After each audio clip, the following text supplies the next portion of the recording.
এবারে জন্মদিনে বড়ি বেগমকে চমকে দেওয়ার একটা উপায় বার করেছি। উজির, বলো তো দেখি কি উপায়? নবাবের সাজিশের হদিশ পাওয়া আমার বুদ্ধিতে নামুমকিন। বেশক বহুত বড়িয়া কোনো মতলব আছে। এবারে বেগমের জন্মদিনে বিরাট একটা উৎসব করব। সারা দেশ থেকে মহান মহান অতিথিদের নিয়ে আসা হবে। দুনিয়ার সেরা সেরা খাবার, সেরা সেরা গাইয়ে, সেরা সেরা বাজিয়ে, সেরা সেরা নাচিয়ে রাতকে দিন করে দেবে এমন রোশনাই। রেস্টো নাই। কি বললে? বহুত বড়িয়া আপনার সোচ, লেকিন মাফ করবেন হুজুর, রাজকোষের অবস্থা খুবই খারাপ। উৎসব করার মতো তো রেস্টো নাই জাহাপানা। কোনো কথা শুনতে চাই না। আমি হলাম গিয়ে বাংলার নবাব। আমি আনন্দ হই হুল্লোড় করবো না তো কে আর করবে? একদম ঠিক জাহাপানা, কিন্তু কর বসিয়ে টাকা তোলো। সব কিছুতেই কর বসানো আছে জাহাপানা। হাসি কান্না ছাড়া আর কোনো কিছুতেই কর বসানো যে বাকি নেই। তার ওপরেই কর বসাও। হাসি কান্নার ওপর কর? না, শীতকাল আসছে, বসাও বসাও কর হাঁচির ওপর। হ্যাঁ, হাতির ওপর কর? বসাও। ওরকম মুখ করে আছো কেন? যদি না পারো তো বলে দাও, আমি অন্য উজির নিয়োগ করব। আমি আজই ঘোষণা করে দিচ্ছি, এবার থেকে হাতির ওপর কর দিতে হবে। হ্যাঁ, তো জানাব, এতে প্রজারা যদি ক্ষুব্ধ হয়? আরে বাবা, প্রজাদের কাজই তো মাঝে মাঝে ক্ষুব্ধ হওয়া। তা ঠিক হুজুর। আমাকে কদর করে এমন কিছু সন্ডা আছে, তাদেরকে কাজে লাগাতে হবে। বহুত খুব জাহাপানা। তাহলে হাঁচি গোনার লোকের ব্যবস্থা করে নি। ওই সন্ডারাই হাঁচি গুনবে। ওদের স্বেচ্ছাসেবক হিসেবে নিয়োগ করো। বহুত খুব জাহাপানা। সব জায়গায় লোক পাঠাতে শুরু করো। তবে কৃষ্ণনগরে বেছে বেছে লোক পাঠাবে। আর মনে রেখো, ওখানে গোপাল আছে।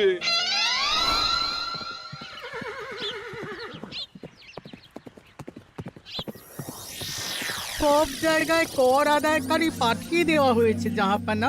আপনার কথা মতো তাদের বলে দেওয়া হয়েছে যে আদায় হওয়া করের 10% তাদের বেতন হিসেবে দেওয়া হবে। সুতরাং কর আদায়ে কোনো ঢিলেমি হবে না। বহুত আচ্ছা, বহুত আচ্ছা।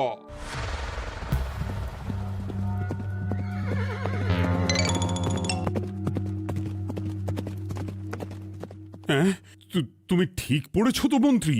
হাঁচির উপরে কর? বলেন তো, আর একবার পড়ছি মহারাজ। আসলে এটা নবাবই মশকরা। আমাদের নবাব যে খুবই রসিক মানুষ তা তো আমরা দেখেছি। বারবার কৃষ্ণনগরের সঙ্গে রসিকতা করতে গিয়ে হাঁড়ি ফেটে রস একেবারে মাখামাখি হয়েছে, আর সারা গায়ে পিঁপড়ে ধরেছে। মশকরা নয়, একদম সত্যি কথা। হাঁচির উপরে কর বসানো হয়েছে, আর আমরা হলাম নবাবের খাস হাঁচি গোনার দল। আমরা এই কৃষ্ণনগরে থিতু হয়ে বসলাম বটে। এবারে হাঁচি গুনবো আর মোহর আদায় করব। গোপাল, তুমি কি বলো? সর্দার, তোমাদের এখানে আসা একেবারেই লোকসান হয়েছে। কেন মশাই? আচ্ছা, আপনি গোপাল? না না, আপনার কোনো কথাই শুনবো না।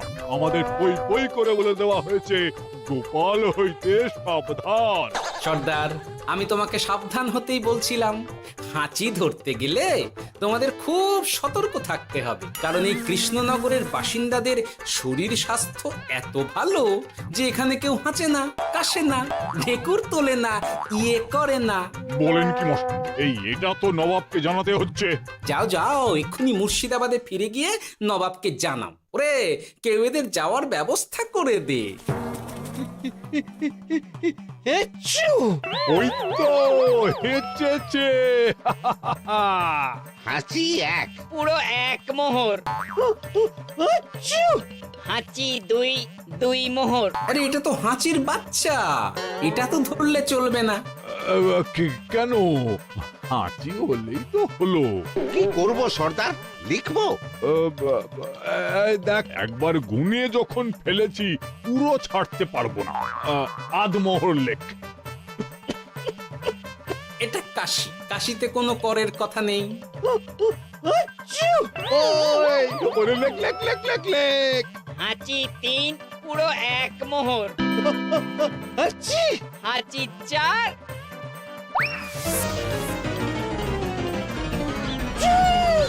হাঁচি 5, লেখো। হাঁচি 6,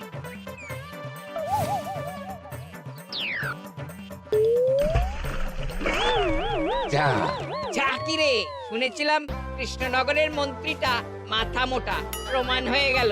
জল থেকে উঠবে যখন ঠান্ডা লেগে হাঁচি তো আরো বাড়বে। জলে বুড়ুবুড়ি উঠছে, বেটা জলের তলায় তলায় হাঁটছে। হাঁচি 7। এখনো তো ফিরলো না, বেলা গড়িয়ে দুপুর হয়ে গেল। ভাববেন না রাজামশাই, আমরা যারা যারা এখানে এসেছি সবাই ধড়িবাজ লোক। মন্ত্রীর হাঁচি নিংড়ে নিয়ে ফিরবে। ছি ছি ছি ছি ছি ছি ছি ছি ছি। কি হলো গোপাল?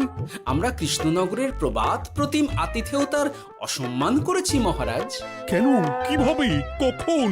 এখন মহারাজ, এখন এনারা সেই সুদূর মুর্শিদাবাদ থেকে এসেছেন, আর আমরা এতক্ষণ শুধু অন্য কথাই বলে চলেছি, এনাদের আপ্যায়নের ব্যবস্থা করিনি। তাই তো। মহারাজ, আপনি ব্যস্ত হবেন না। এই কে আছো? শোনো, এদের রাজ অতিথিশালাতে থাকার বিশেষ ব্যবস্থা করো।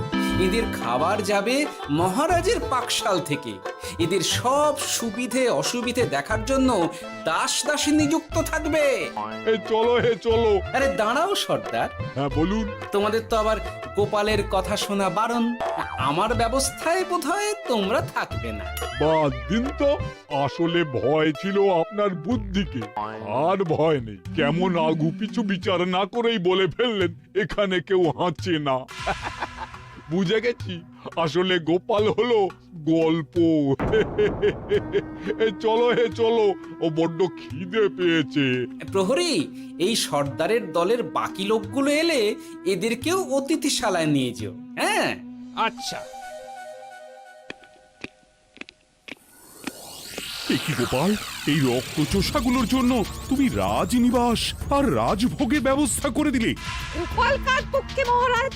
এতক্ষণ গোপালের সব কাজ তো কৃষ্ণনগরের বিপক্ষে গেল। বটেই তো, আমি মনে মনে গণনা করে দেখলাম গোপালের শুল যোগ শুরু হয়েছে।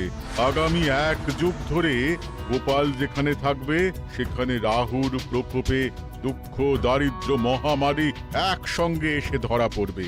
মহারাজ, গোপাল কখনো কৃষ্ণনগরের খারাপ ভাবেনি। সে যখন ওই রক্তচোষাদের রাজভোগে রাখার ব্যবস্থা করেছে, তখন বুঝতে হবে এর মধ্যে একটা ঘোরতর পেঁচ আছে। গোপালই তাহলে বলুক, কি পেঁচ? মহারাজ, মানুষ বিলাসের সুযোগ পেলে কাজ ভুলে বিলাসেই ডুবে থাকে। কত সম্রাট মহাসম্রাট বিলাসিতায় ডুবে কত সাম্রাজ্য মহাসাম্রাজ্য ভেঙে টুকরো করেছে। এরা তো নবাবের পাঠানো কিছু মূর্খ বালক মাত্র মহারাজ। এদের রাজভোগে ডুবিয়ে দিলে হাঁচির কথা কি এদের মনে থাকবে?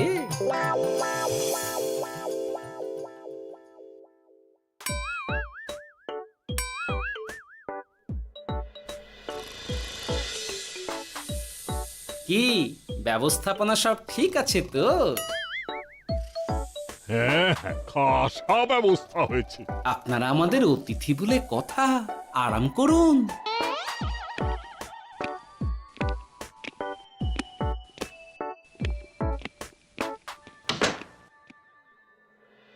বিজ্ঞানী, তোমার এই দুমুখ আয়না আবিষ্কার তোমার জীবনের সেরা কাজ। একদিক দিয়ে আয়না, অন্য দিক দিয়ে কাঁচ। কেউ জানতেই পারবে না যে তার উপর নজর রাখা হচ্ছে। অনবদ্য অনবদ্য। মহারাজের জয় হোক। কিন্তু মহারাজ, এই কৃতিত্বের মূল ভাগীদার আমাদের মন্ত্রী। তাই নাকি? হ্যাঁ মহারাজ, মন্ত্রীর দুমুখ কাজকর্ম দেখেই দুমুখ আয়নার কথা আমার মাথায় আসে। মুখ সামলে কথা বলো বিজ্ঞানী। ওরা শুনতে পাচ্ছে। যা চেঁচালেন 20 ইঞ্চির দেওয়াল ভেদ করে ওদিকে চলে যাবে কথা। এই কে যেন কাকে মুখ সামলে কথা বলতে বললো? ওই ওই বাইরে কেউ বলেছে। এই তোমরা সবাই শোনো, অতিথিদের যেন আদর যত্নের ত্রুটি না হয়। আমি আর যাই, কাল সকালে আসবো, কেমন? গোপালকে নিয়ে নবাব আর উজির যেমন ভয় দেখিয়ে দিয়েছিল, গোপাল কিন্তু সেরকম নয়। এই তোরা কি বলিস? না না না না না না, গোপাল একটু ওই হাবা গোবা আছে দাদা। দেখো দেখি কেমন বুক পেতে দিয়েছে, এবার ওদেরই বুকে বসে ওদেরই দাড়ি ওপড়াবো। গোপালের জবাব নেই, ঠিক সামলে দিল। মহারাজ, এই প্যাঁচটা আমার মাথাতেই এসেছিল, কিন্তু ওই যে নাকে মাছি ঢুকে গিয়েই সব বরবাদ হয়ে গেল। মহারাজ, এই পরিকল্পনা যদি মন্ত্রীর মাথাতে আগে এসে থাকে, তাহলে এদের মন্ত্রী আমার চেয়ে ভালো করে সামলাতে পারবেন মহারাজ। বটেই তো, এই দায়িত্ব আমি নিলাম মহারাজ।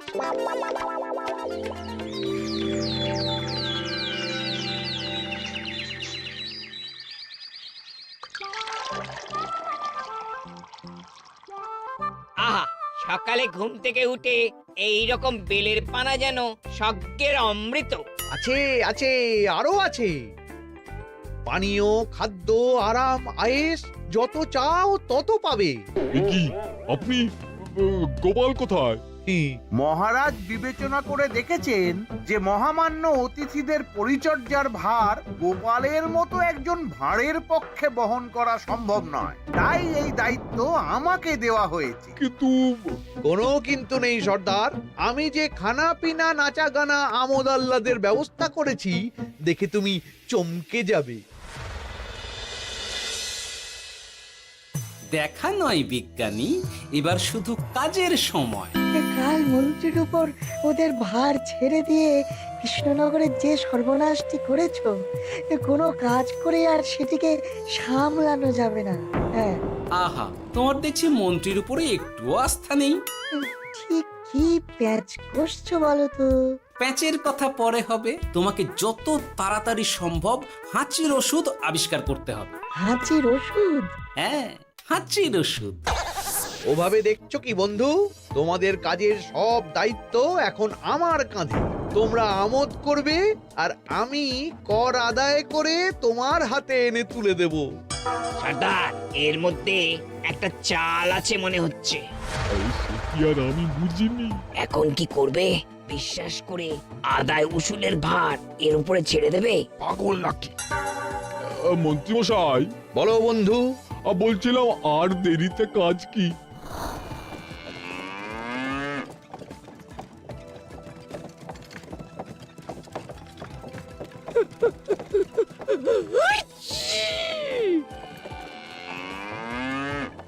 মন্ত্রী, লেখো হাঁচি এক। ওহে, তোমার নাম কি? মন্ত্রেশ্বর উজুরি আগে। লিখুন মন্ত্রী মশাই, নাম লিখুন। ওহে মন্তেশ্বর, হাঁচি কর, এক মোহর ছাড়ো দেখিনি। হাঁচি দুই। আরে যাও, দৌড়ে গিয়ে দু মোহর আদায় করে আনো। ওরে, তোরা সব কৃষ্ণনগরের কোণে কোণে ছড়িয়ে পড় দেখি, একটা হাঁচিও যেন বাদ না পড়ে। হ্যাঁ,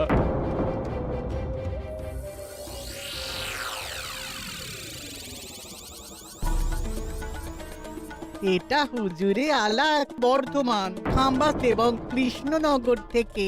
চমৎকার চমৎকার। তাহলে গোপাল কিছু করতে পারেনি, আমাদের যুব শক্তি কৃষ্ণনগরকে পুরো নিংড়ে নিয়ে আসছে। মহারাজ কৃষ্ণচন্দ্রের একটা আবেদন আছে জানাব। এই হাঁচি করের 30% যদি ওই রাজ্যকে দেওয়া যায়, তাহলে আদায় উসুল আরো ভালো হবে। ওরা বলেছে যে আপনি যদি 30% দেন, তাহলে কর আদায় একেবারে জান লড়িয়ে দেবে। মঞ্জুর মঞ্জুর। আর একটা আর্জি আছে হুজুর, কৃষ্ণচন্দ্র কদিন বাদে নবাবকে কৃষ্ণনগরে আমন্ত্রণ জানিয়েছে। কেন? কৃষ্ণনগরের নবাব এবং তার উন্নয়ন উপলক্ষে এক মহোৎসব হবে। সেই সঙ্গে শহরে থাকা ইংরেজদের কাছেও নবাবের সৈন্য বলের এবং নবাব ও কৃষ্ণনগরের মধ্যে পারস্পরিক ভ্রাতৃত্বের সম্পর্কের বার্তাও পৌঁছে দেয়া যাবে। নবাবের অধীনস্থ রাজারা নবাবের শত্রু, এই রকম একটা ধারণা থেকে ইংরেজরা ইদানিং বেপরোয়া হয়ে উঠেছে, তাতে লাগাম উঠবে। বহুত খুব, মঞ্জুর মঞ্জুর মঞ্জুর।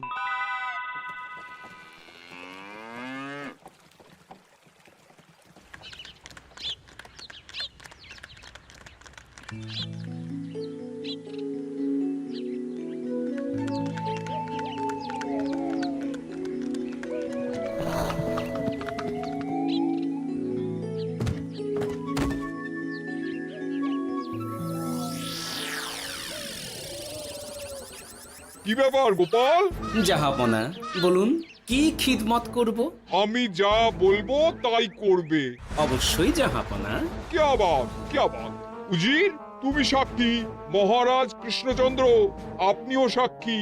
গোপাল আমাকে কথা দিয়েছে আমি যা চাইবো তাই করবে। গোপাল, তুমি আমার সঙ্গে মুর্শিদাবাদ যাবে। এখন থেকে আমার দরবারের বিদূষক হিসেবে থাকবে, কেমন? ওরে ওরে ওরে ওরে ওরে, তোরা বাজনা বাজা। এখন থেকে গোপাল আর কৃষ্ণনগরের নয়, গোপাল মুর্শিদাবাদের। চলছে বাজা।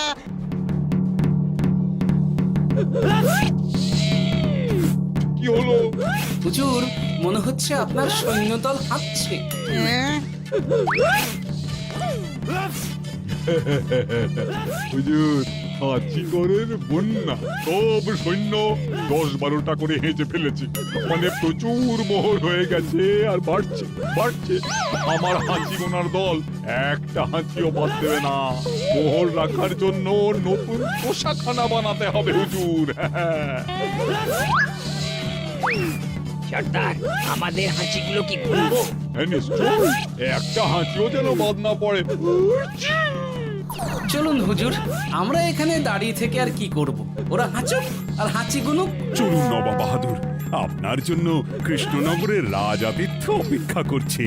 হুজুর, আমার মনে হয় আমাদের কৃষ্ণনগরে এখন আর দেরি করা উচিত হবে না। আমরা সোজা শহরের দিকে রওনা হয়ে যাই।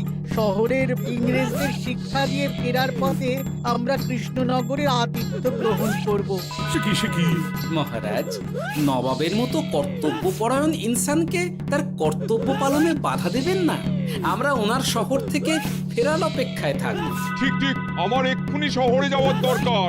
ইংরেজরা সব নিয়ম কানুন ভেঙে চুরে যা ইচ্ছে তাই করতে আরম্ভ করেছে। বুঝি, সৈন্যদের ডাক দাও, চলো রওনা হই। কিন্তু জাহাপনা, আপনার সৈন্যদের থেকে পাওনা মোহরগুলো এতক্ষণে যা হেঁচেছে, লাখখানেক মোহর তো হয়েই গেছে। ওটা আমরা নিজেদের মধ্যে বুঝে নেব। কিন্তু ওই করের 30% যে কৃষ্ণনগরের পাওনা। পেয়ে যাবে। শহর থেকে ফিরি। আরেকটা কথা, হাঁচি কর ব্যবস্থা এখন থেকে উঠে গেল।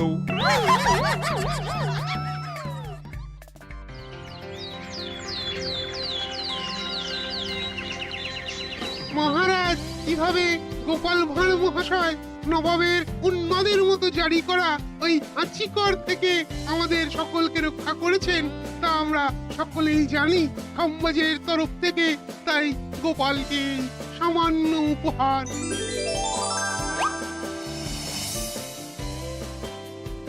ওহ গোপাল, সত্যি তোমার জবাব নেই। কিছুই হতো না যদি না বিজ্ঞানী ওই হাঁচি চূর্ণ আবিষ্কার করত। এই উপহারের অর্ধেক কিন্তু বিজ্ঞানী।